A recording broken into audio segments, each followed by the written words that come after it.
Today, just as I told you in my previous video, I am at the agency that help you to naturalize by recognition in the Republic of Benin. And of course, I just try to negotiate a discount for you. So I'm getting inside now. Just follow me as I go in. Guys, just as I always tell you, the Republic of Benin has made it very easy for you to naturalize in the country. The citizenship by recognition that the Republic of Benin just begin to offer now give you every access, and you know what?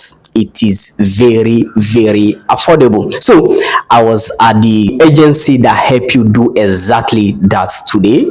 I just decided to make this video and show you, just as I always tell you in my videos, I go all length to make sure that you get the right information and even get it at a more affordable price.